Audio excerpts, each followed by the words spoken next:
Thanks, Edie.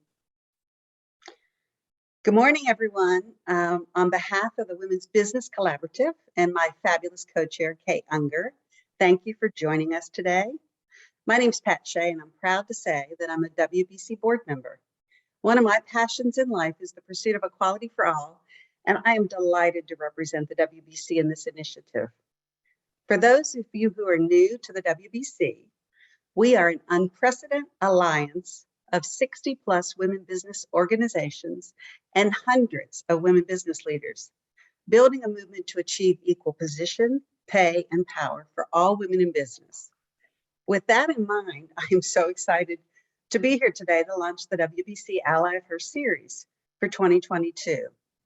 This all started a few months back with founder, CEO Edie Frazier and COO Gwen and Kay Unger. We wanted to create an initiative that engaged more men in the work of the WBC, specifically those men who've made the advancement of women a priority in their careers. We also wanted to introduce the concept of allies to others and provide information on how you could become an ally or start an ally program in your organization. Finally, we want to share best practices because all of us want to create better leaders. We have a great program for you today, an in-depth interview with leaders from PNC and the Forte Foundation regarding a very successful corporate ally program.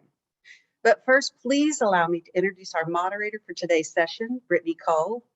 Brittany is an author, a keynote speaker, an inclusive leadership consultant, and the founder and CEO of Career Thrivers.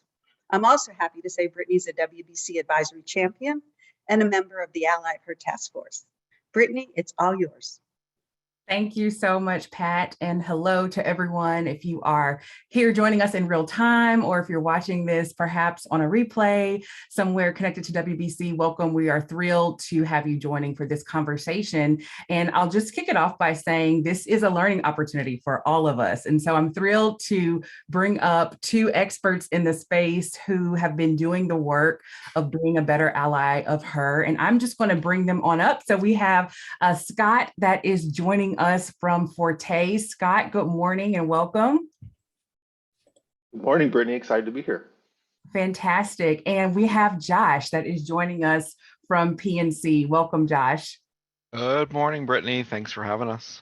Of course. So let's get right into the conversation. And again, this is a learning opportunity. So as you have questions, feel free to put them in the chat. We want to expand this conversation to make sure that you're a part of it. So I'll kick it off kind of in lieu of reading a long bio. Let's start with your stories. So Josh, I'll start with you. How did you become interested in leading work around women's equity? And tell us a little bit about what you do and also how you would define allyship. Oh my goodness, what a question. We've got 3 hours, right, Brittany? I love that. And again, thank you to the organization for having us. What an exciting set of work you had ahead of you and a powerful group of leaders. It was such a pleasure to get to know Kay and Pat and others just a week or so ago and to hear about what you're up to. And so excited to be sharing about what we're up to here in PNC and in partnership with Forte. As mentioned by Brittany here, I'm Josh Stewart. I am the Senior Vice President and Talent Solutions Director for PNC. I've been at PNC for, check the calendar, I think it's next week is my anniversary, 19 years, and have done a lot of different things. I spent about half my career in consumer lending and half my career in human resources. And for most, that would seem like a strange jump from home equity loans to human resourcing. But the pathway to really answer your question, Brittany, is all wrapped up into diversity and inclusion. Without kind of going into the long tail of 19 years, I would say that I came into the organization really pushing and asking questions about diversity and inclusion specific to the LGBTQ community and the inclusion of our employees who are LGBTQ. And as the organization continues to grow and evolve, I found that I was doing more diversity work than I was doing consumer lending work. Don't tell my boss. And so the jump from one organization to another internally was pretty easy.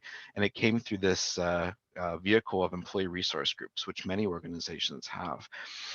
Then I officially worked in diversity and inclusion. And the challenge to me there, Brittany, was, okay, LGBTQ is something that you live and breathe as an individual and are passionate about, but there's much more, certainly, to diversity and inclusion. So growing my understanding, my acumen, my self-awareness of my relationship with all kinds of diversity became really important.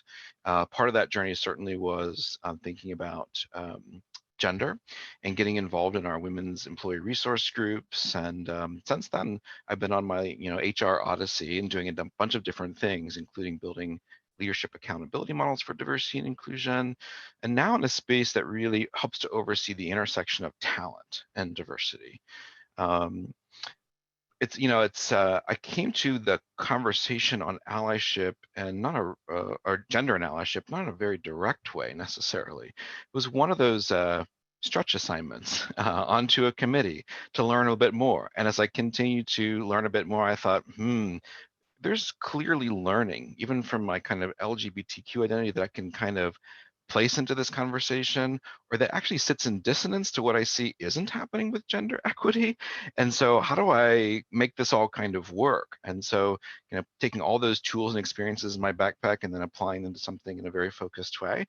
We can talk about the creation of PNC's Men as Allies program here in a bit, but that became very inspirational to me. How do you apply, all of that learning about diversity, inclusion, and talent kind of into a new space? And I always kind of pause when someone says the experts are on the line, because I'm not sure I think that anyone is an expert in diversity and inclusion, because it's just changing and evolving. We grow with it every single day, but a real honor to kind of be heard as sharing some best practices. So again, thanks for having us, and excited to share more. Fantastic. Thank you, Josh. And I made a note of how you started that introduction. You came in asking questions, and I think that just speaks so highly of what you mentioned about what this work is really about, and that's the learning process. So Scott, what about you? Share a little bit about your career journey with us, your connection to work around women's equity, and how would you define allyship? Sure, Brittany. And I'll actually do this backwards, because if I don't, I'll forget to define allyship. So thanks everyone for being here today. I would define allyship the way we do it at Forte. We think about it as supporting a member of a marginalized community with which you don't belong. And I think that it can be that simple. It can also be very complex. You can build upon that. How did I get to this point where I'm leading workshops where we're talking about defining allyship? Really interesting kind of circuitous path, but there's really two places where I kind of put the equity and the support of women together. I used to work in admissions. I have a background doing admissions for the executive MBA at Wharton, and I used to kind of field phone calls, kind of general interest for the program, and men would always call, and inevitably kind of the first thing they would tell me is why they were a good fit for the program, and women would call and they'd be more exploratory, like, am I qualified for this? Should I apply? And I'm always like, yes, you should apply. All the men that called in, maybe not so much always, depending on their background, but so that experience and that kind of exposure to, you have this setting where women are not well represented, and how do we get more women to get interested and to feel confident and ready to excel in this space? So that's kind of where the support of women comes in. My wife is also a finance professional, a finance executive who earned her MBA, and the reason I was at Wharton was kind of her partner on that journey. So that's it's very personal to me from that perspective. But the equity piece really kind of grew out of my work as a career coach. So after we left University of Pennsylvania, went to Austin for my wife's job, and UT Austin hired me as a career coach. And working with full-time MBA students, I had the chance my second year working there to support the consortium students. And if anyone in the audience, if you're not familiar with consortium, it's essentially a program that supports underrepresented folks that are applying for their MBA, giving them extra career support. Things of that nature. And I got to work with that cohort of students, and that was really transformative because I felt like my impact was really direct. I wasn't just helping, kind of any business school student get a job. I was helping students who were first generation, who were students of color, who were LGBTQ plus students that, were trying to navigate this space. And I thought the impact was just really there. So being able to put those two together at Forte is really exciting. And my current boss, who actually team teach with, Amy Orlov, recruited me to come to Forte to kind of put those things together. And that's kind of where where I kind of got into this allyship journey and got interested in the topic. Thank you, Scott, for sharing that. And we're excited to learn with you today. Scott, you mentioned that this journey is very personal, and I couldn't agree more. Josh, you have been quoted in your work at PNC as saying that the ally journey is personal. Before allies can take action, they must understand where they are in the organization, what the organization is asking of them, and the individual experience that has shaped the ways that they think about the world. So with that context in mind, Josh, share with us a little bit about the role that self-awareness plays in the allyship journey and how that's connected to women's equity. Yeah, I would emphasize, I mean, all those pieces are important, kind of what someone's role is in an organization, what the organization anticipates or expects of them, but then also just connection to your personal story. And I would say for some, that can be an uncomfortable proposition in a corporate class to kind of start digging, through that story. And we come to our lenses not having thought much about how these lenses, these glasses that we were wearing, have actually gotten, have been made for us. And so we have to start there and connect to that story, because the way we talk about it is, if you don't understand how you created an opinion, a thought, a bias, specific to gender or something else, and the actions then you might come up with are full of that bias, but then still unconscious. And so your actions will be much more powerful if you know why you're making the choice to make that action, or can challenge the actions you're making because, I think I picked that because I have a really terrible kind of story that I'm not thinking about, or a really wonderful story that is influencing that.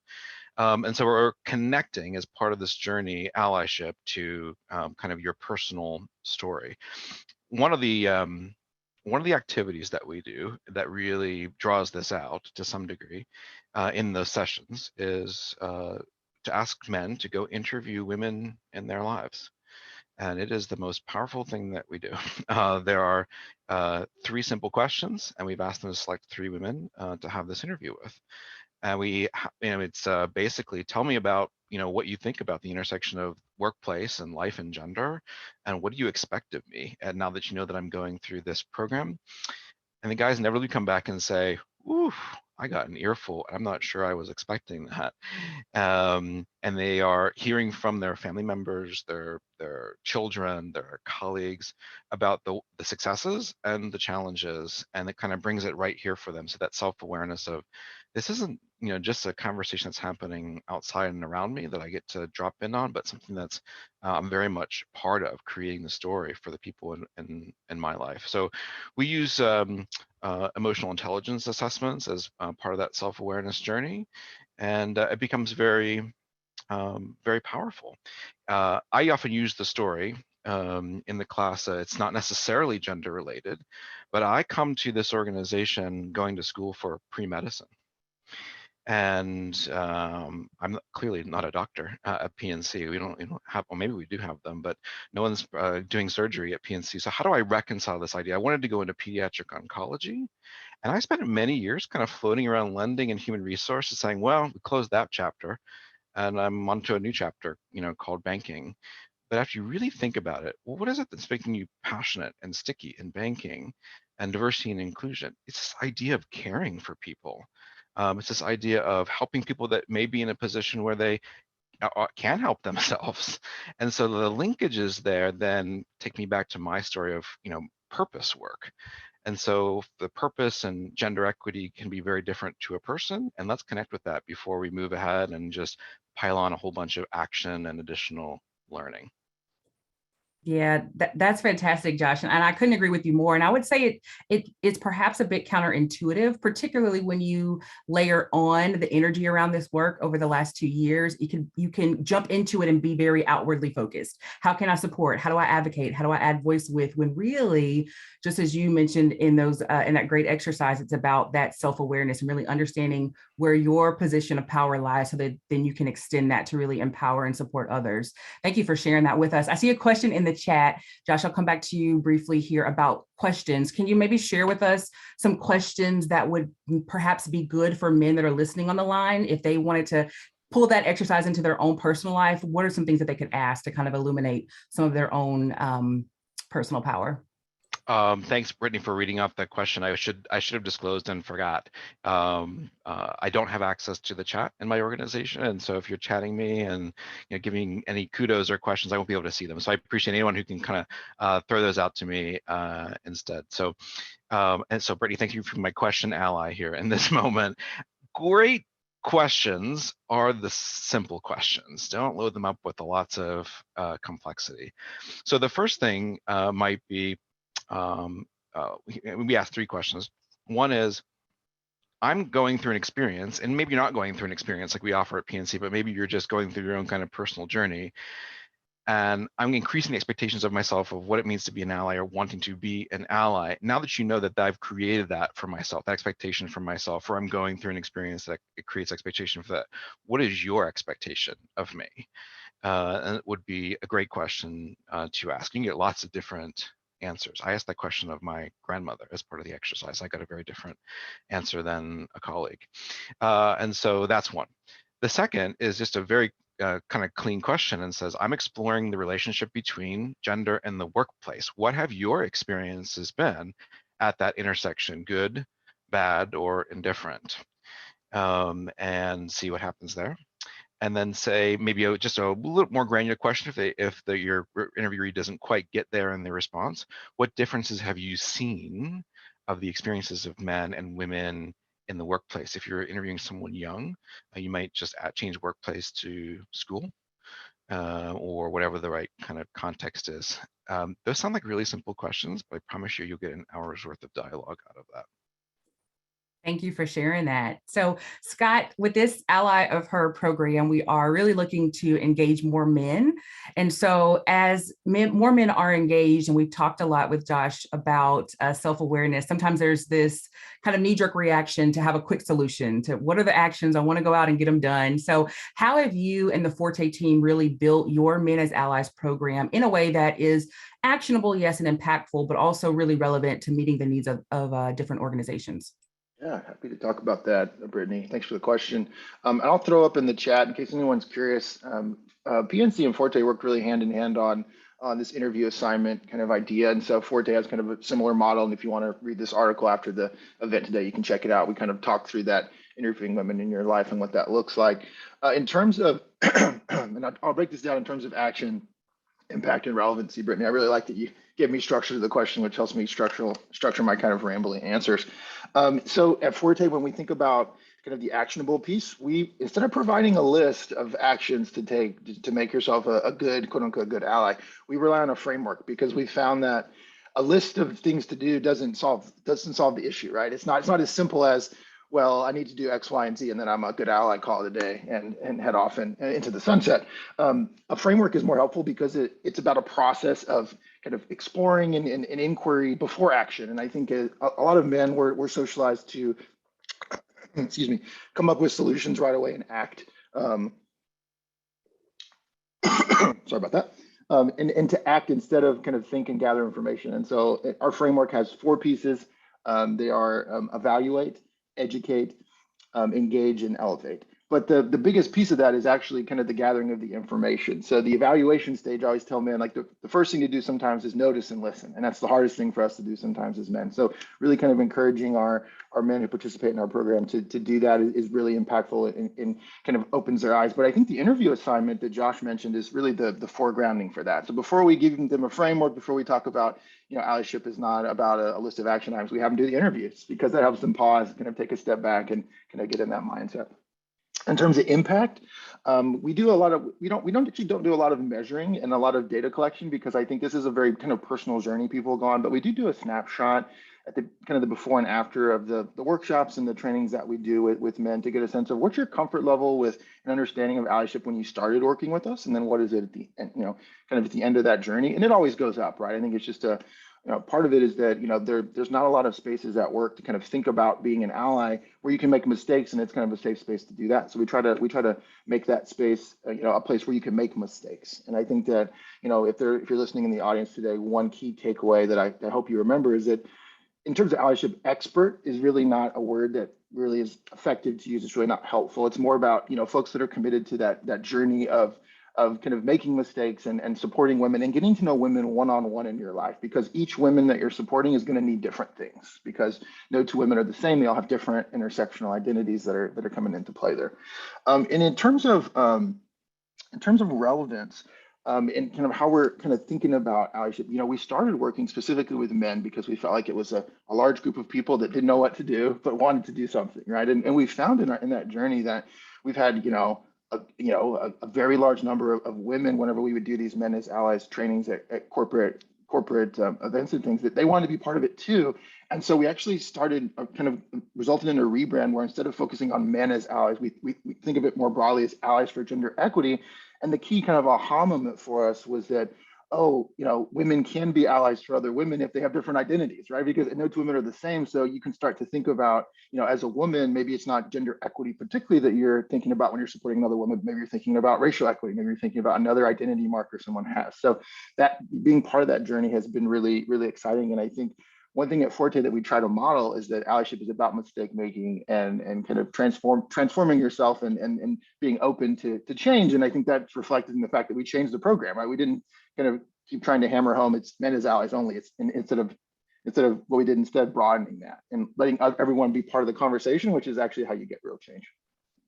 Absolutely. And I definitely know we have several women leaders in the audience with our WBC collective here. So it's really, really great that you mentioned that intersectionality piece. And it's so true because we are seeing the face of leadership changing. We are seeing women advance and move into these senior leadership roles. And so there are opportunities for women in alignment with men to take on the same awareness and action. So Josh, tell us a little bit about the partnership. We've kind of hinted at it. So PNC is partnering with Forte. How did this come about? And talk to us a little bit about how PNC has been a great partner with Forte to bring up your Men as Allies initiative within PNC.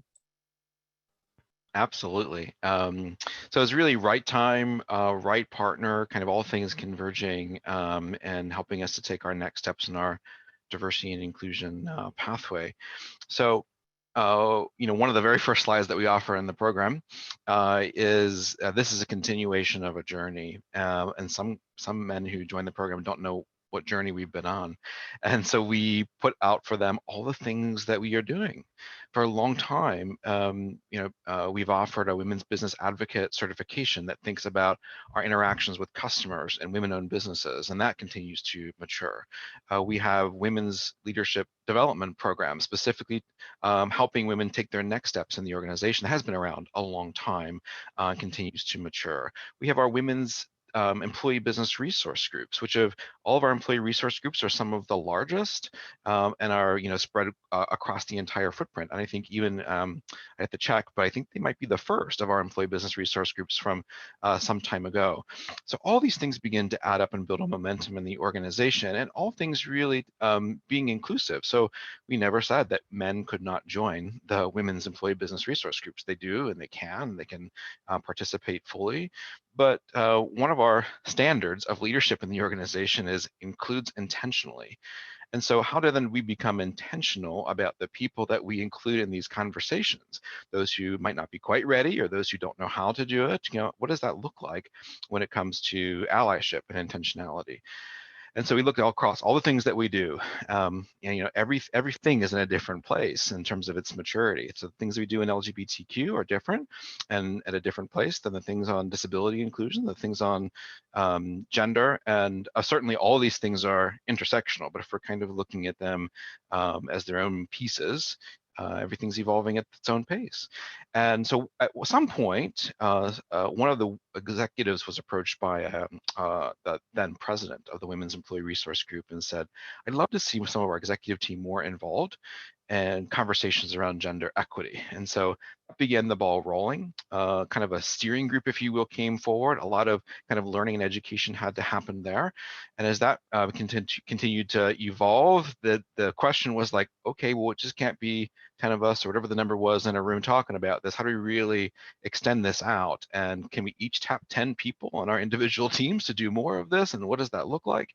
It was about that time that Forte was beginning to have a discussion with us about the work that they were doing in business schools, a Men as Allies program that was a model that was being built there that I'm sure Scott can speak to much more eloquently than I could. But what we were hearing was that men were having wonderful experiences in those programs and then moving back into the business world and saying, nobody's really talking about that here. And so there was a disconnect. And so the ask was, how do we create a bridge to that? Is there an opportunity to create a Men as Allies initiative in the corporate setting? And so that was the challenge. and we kind of moved around that challenge in a couple of different ways. We said, well, maybe this is another employee resource group. Let's create a men's employee resource group. And that doesn't quite fit the model. We have a fairly clear framework for what is and isn't an employee resource group. And so that didn't quite fit it, or that particular ask didn't fit it. So we said, okay, what else could it be? And I remember kind of being in a room, and many of the PNC conference rooms are 360 whiteboards. And so everything is clean. We get out our markers and we just say, okay, let's just start by what are the things we think men should know or do? And we started writing all of these things out on the whiteboard, and then some themes started coming out, and then it was like, okay, there's 3 buckets here. This is awareness thing, there's this build your knowledge acumen thing, and then there's the actions. And this is too much to like put in a PowerPoint or just talk about it in a group. It feels awfully developmental. And so how do we then connect what the organization is saying about our expectations of leaders to this idea of allyship? And after a number of iterations now, we've created this more formal Men as Allies program. It has itself evolved. Right now, the program is a nominated program, so men are nominated to participate. We can talk about that kind of in just a little bit, but it's 6 2-hour workshops that take them on that journey that has never changed from that first whiteboard of awareness, acumen, action. And then we have different expectations of the men that go through the program then as a result. So that's been the partnership. We always said, like, we need a partner who really kind of in a deep way understands gender equity, or in a kind of even an objective way. We have partnered with Forte on lots of things prior to this, mostly in the recruiting space. So continuing to hire and develop and grow wonderful women leaders and new hires in our organization. So this became a natural extension of that relationship. Fantastic. And you mentioned that the program is very intentional, and obviously from your overview and nomination process, it certainly is. Can you talk a little bit about the role that an allyship program plays in supporting other DE&I strategies within an organization? Because I know, of course, this is not a new topic. However, for some, it may be newer. So if we're talking about allyship, it can sometimes feel like it's on the side or something additional. What role does this program play in other DEI strategies at PNC? Yeah, so 2 things come to mind quickly. One is we stay focused in this program on gender, but we have certainly acknowledged that what we have co-created here with Forte is a model that is easy to shift and focus in other ways. So there's 3 key pieces: awareness, acumen, and action. Awareness doesn't change. Acumen changes, the topic might change. So you could very easily say, okay, let's do a deep dive in this acumen space, or what's going on relative to equity and disability, equity and LGBTQ. And then the actions I take might change, but they're still informed by then the 2 things came before. The model doesn't necessarily change. And so we see that this is kind of the first pass at being focused in a place as a response to where we are in a maturity and can be ported. Again, even in the program itself, we're talking about intersections. And so there's a whole workshop that's dedicated to, well, wasn't that fun? We got to talk about gender now for the first 3, but people don't just walk in as a gender. They walk in with many, many, many identities, and that creates, different actions we might take, or nuance to the actions we might take. And so, we could do 6 more workshops about the intersections with gender, but we probably don't have that right now. But let's just focus on gender, but acknowledge that, to Scott's earlier point, you're going to make a mistake. And one of the mistakes you might make is because you assumed that the action you decided was great for everybody, but we'll quickly learn it wasn't. And some of the intersections have a lot to do with that, people's own history and things that they bring to the organization. So that would be the first intersection. We see this, or this first opportunity of allyship is seeing it certainly expanding in response to what we do. Allyship is a big topic for the company. The second is so we didn't want this to be floating around, right? Just another thing for people to think about and do. So I've got, my the things that I'm working on day to day. I've got the values of the organization, and then I've got diversity and inclusion, which is incredibly important. And then I've got this, and now they're telling me I should do allyship. We didn't want that feeling. And so how do you tether that to just the existing expectations. So we have we hold our leaders accountable to leadership standards. There are 5 leadership standards, and it's very well defined in the organization. What are the leadership standards? What are the behaviors of those standards? And at different levels of the organizations, how do those behaviors come to life? And so we've been in the program, we take the things that we do, there's actually an activity where we put that leadership standards model up, and we say, okay, all this stuff we've been talking about, how do you connect this to what you're actually accountable for? Like, this isn't another thing to do, but it's a way to demonstrate the thing we've already said you are being measured and accountable to doing. Inevitably, there's 25 of these behaviors, all of them get circled. And if they don't get circled by the end of the activity, I circle them all. Say, big red circle, all of it. Now you get to pick, which of these things you're going to demonstrate, but it's a way of intensifying, enhancing your leadership to which you're held accountable for in the organization. So it's just not another thing to do. Yeah, I love that accountability piece. Certainly, that's a huge part of it. And as you mentioned, this work is developmental. So it's, although we would like to think like, oh, we just think like this and we would naturally do it, the data speaks very differently to the equitable outcomes. So we know that it's necessary to be this intentional. So thank you for sharing that model and that framework that you all use at PNC. So Scott, of course, leading the work that you and Amy and team leads at Forte, you all are seeing not only at PNC, but with other organizations, best practices, maybe, opportunities to improve.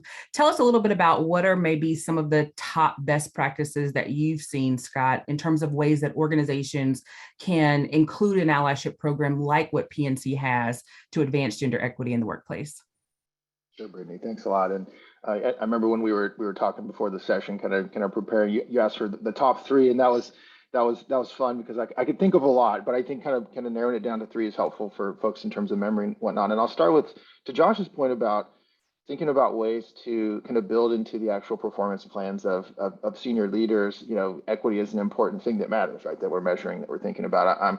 I think back to a training that Julie Kratz, another DEI trainer, does, where she talks about, what you value is what you measure, right? So if you're not measuring it, if you're not kind of like thinking about it, that nothing happens.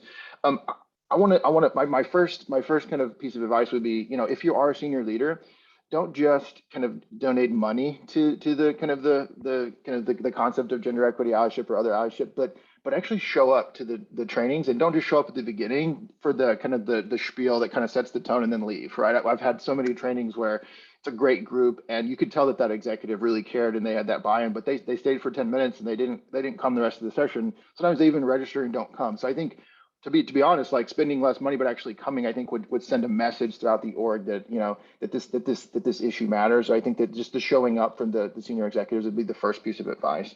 The second would be, if you want to get an allyship program started at your company, if you're kind of starting from scratch, you can have conversations. So you can certainly reach out to myself at Forte, Josh at PNC. We're happy to have these conversations. We have them all the time.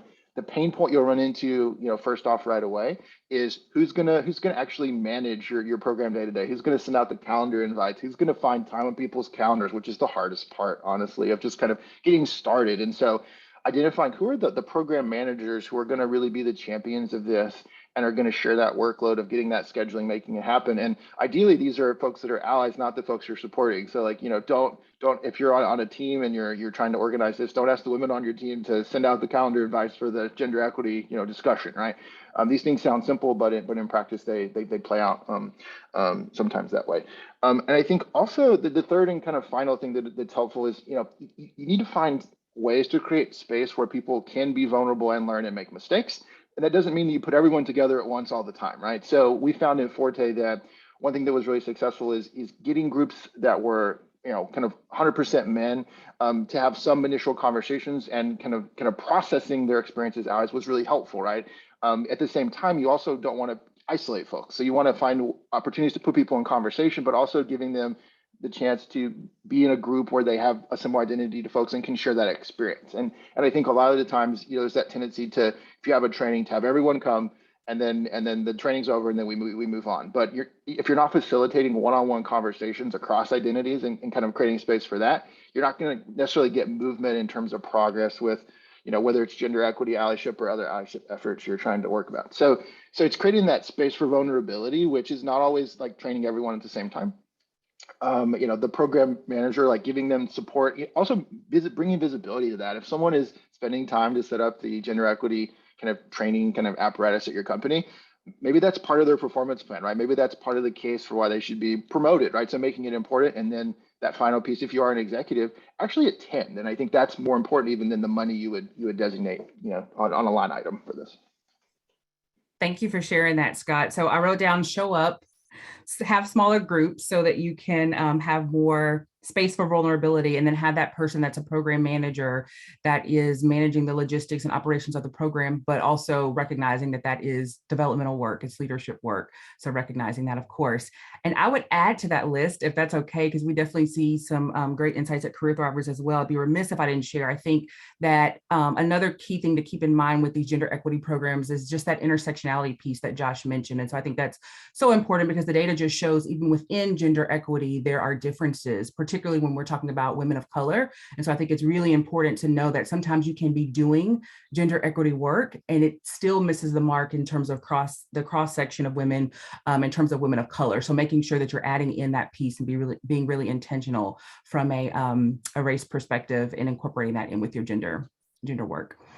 Josh, I'll come back to you. So tell us a little bit about some of the benefits of the program. You talked about this great leadership accountability. So kind of getting to that, okay, so what? Share with us a little bit about some of the results that you all have seen, and just maybe some ways about how to optimize a program like this within a corporation. Yeah, so Scott mentioned one of the key measurement things that we do is pretty simple. The pre and post surveying as a demonstration of has behavior or thinking changed. And we asked 10 simple questions and measured on your standard 5-point scale and say, what did you come in here thinking and what did you exit thinking? We actually anticipate on some of the questions that the score might go down or stay flat, because what I think I knew got really challenged. And now that I know, I think we have more work to do than I came in here thinking I had work to do. And so it's interesting to observe. But in general, some of the questions are things like, in the last 10 days, I have taken intentional action to be a ally for women in the workplace, and we were clear to say, like, that's like not holding the door. That's really doing something very specific. That's part of your action plan that you created. That's very well informed, right? So we monitor those things, and we see lift in all of the scores for the most part. That's one key measure that we look at.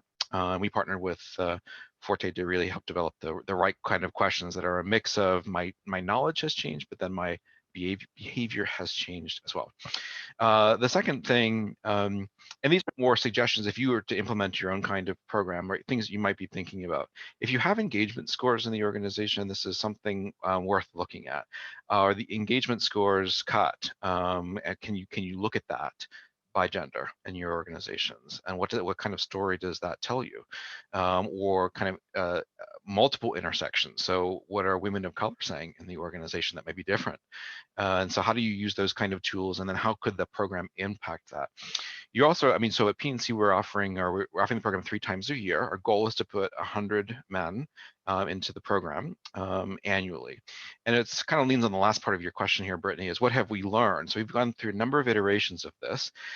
COVID came right in the middle. And so we thought, wow, there's no way to do this program unless it's an intensive, everybody in the room kind of program. And well, that no longer became an option. So the choice was, well, do we just wait till we can all come back in the office again, or do we virtualize this?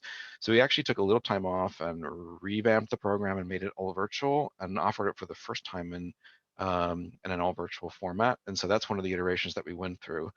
And I got to tell you, if you use virtual tools in the right way, they're incredibly powerful, and you can make people just as uncomfortable putting them in a breakout room with just 2 or 3 people. That kind of forces them to kind of share, because there's not a lot of voices in those breakout rooms. So if you use it right, it can be effective. So that's one kind of enhancement. But again, we're taking a number of men through the program a year, and an opportunity is to say, are these men performing differently in their talent outcomes than a group of men who are similarly positioned who have not gone through the program? Are they hiring, retaining, developing women, and can we measure that? What do our people metrics tell us about that? And so that's something that is certainly on our radar as a way of measuring the program. Other lessons learned, when we came out of the gate with this in a pilot year, we weren't sure, is this best for managers? Is this best for individual contributors? Is this best if we put all kinds of people from all different businesses in a group, or should we just have just one business, a line of business in a group?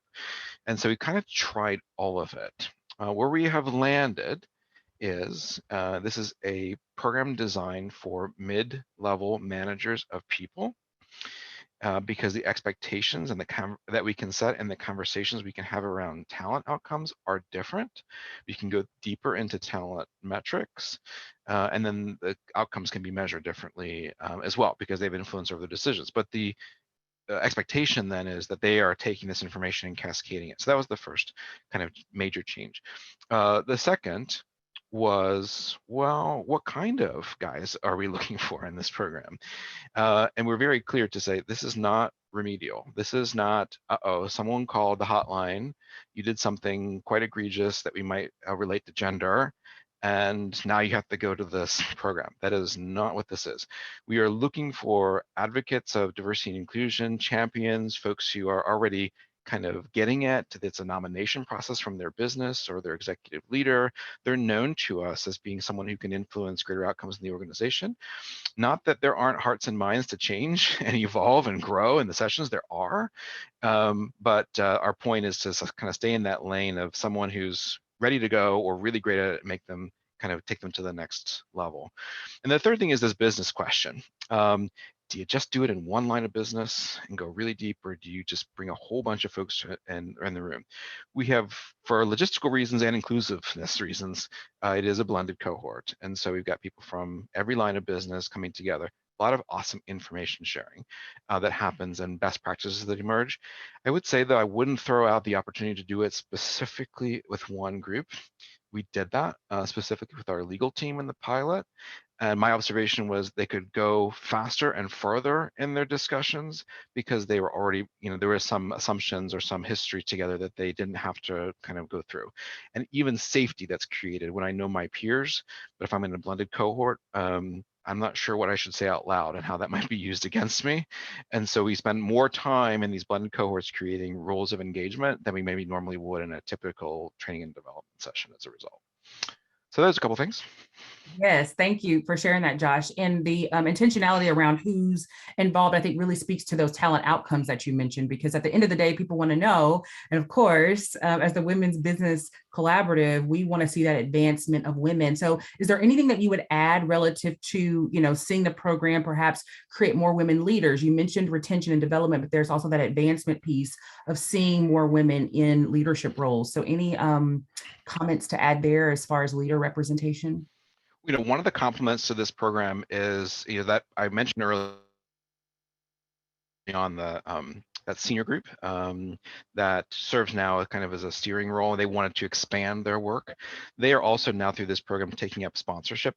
I've been very intentional mentorship activities. I see my connection just came in and out, so I apologize if I blipped there for a second.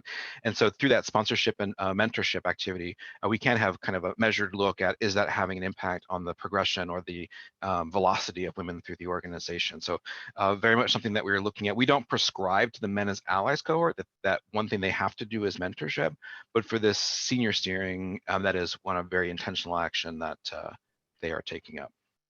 Perfect. So I'm incorporating questions here. So I appreciate you all putting those questions in the chat. We do have one question from In Kim. In Kim, if you want to come off of mute as we wrap up the conversation here and ask your question.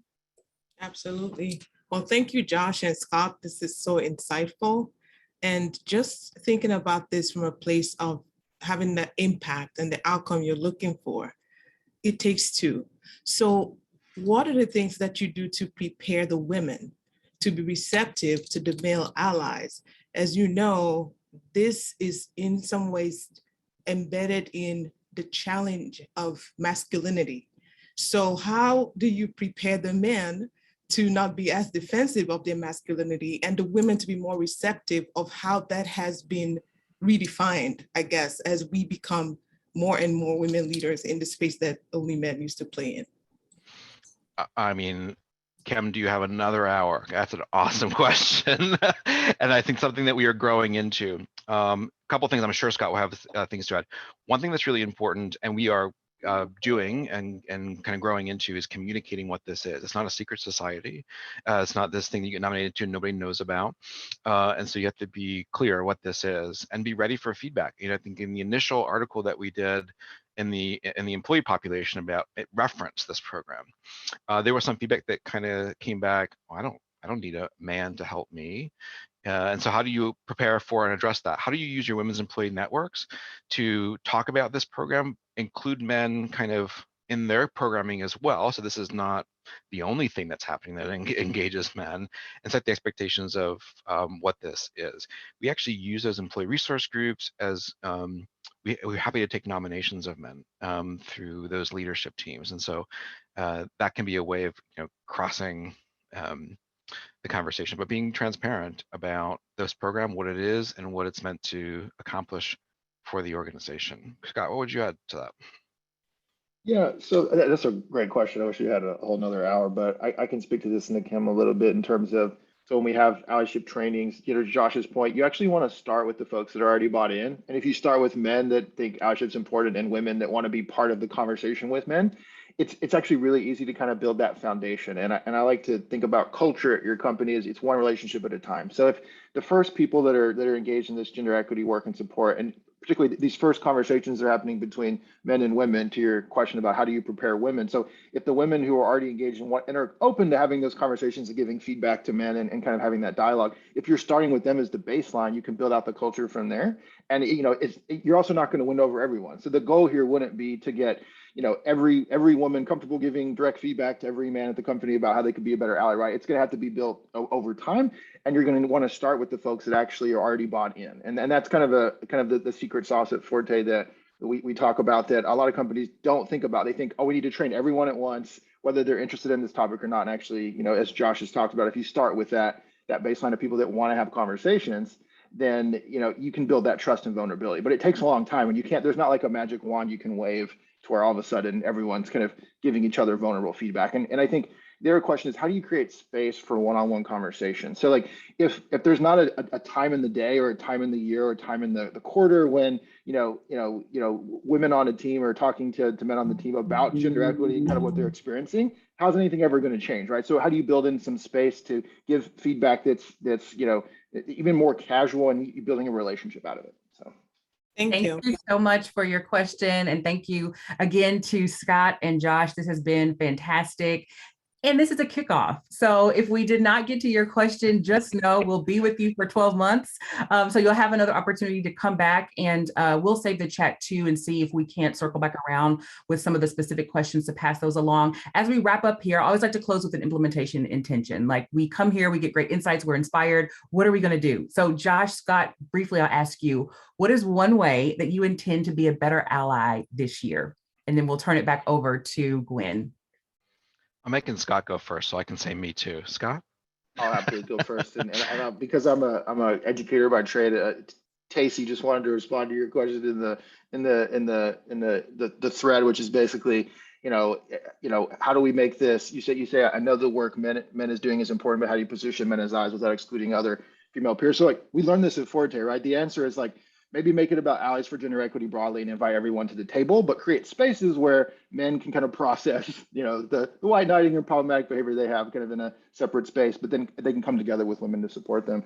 One thing I'm going to do, talking about making allyship personal, is my wife has just started a new job. She was a private equity investor and she went to a startup, and she's the head of finance for the startup. And I've listened, we've had lots of conversations about the challenges she faces as a woman of color in kind of the investing space. And now she's in a new space. And it's very tempting for me to kind of like put on repeat all the things she's already told me. But the reality is that I need to stop and listen. And we was making dinner the other night, and she was telling me something and I was doing something else, and I had to make myself put it down and kind of like come back to the counter where we were talking and just listen, because what she was telling me was new information, right? She's on a new job, new journey. So that intentionality and listening, I find one of the most difficult things to do as a male ally, because I'm programmed for action, right? I'm socialized as a man to kind of go out and try to fix something, which is not always the best place to start when you're on the beginning of this allyship journey.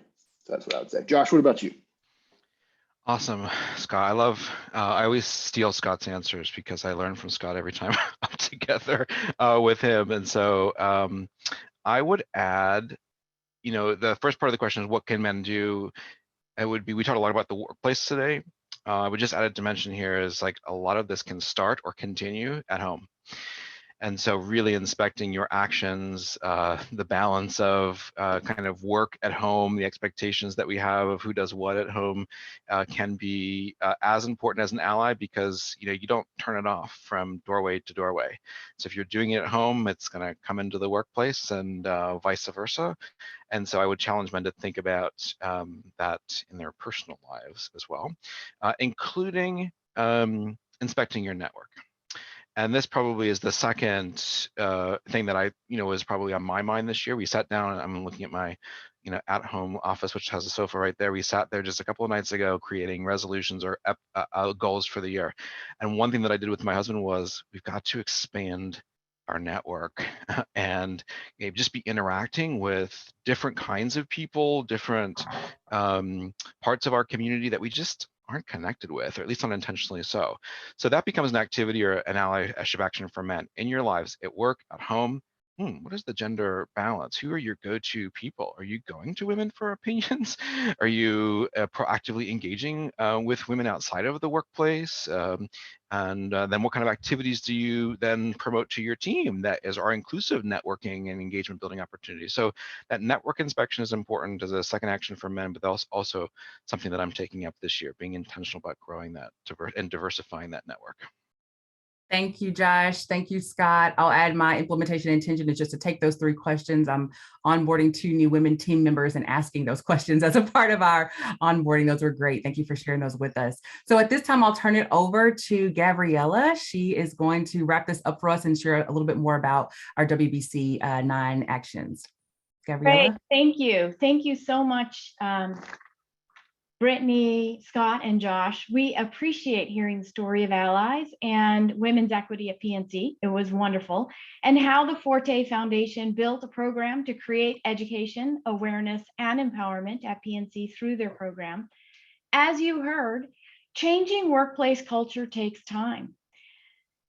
Becoming more situationally aware, helping individuals to assess where they are and what it means for them to take action, and how they can start with small things like doing their own assessment, doing interviewing, asking their friends, their family members, their colleagues questions so that they understand what is the impact and what kind of experiences women have had in the workplace, really wakes them up to the actions that they can take.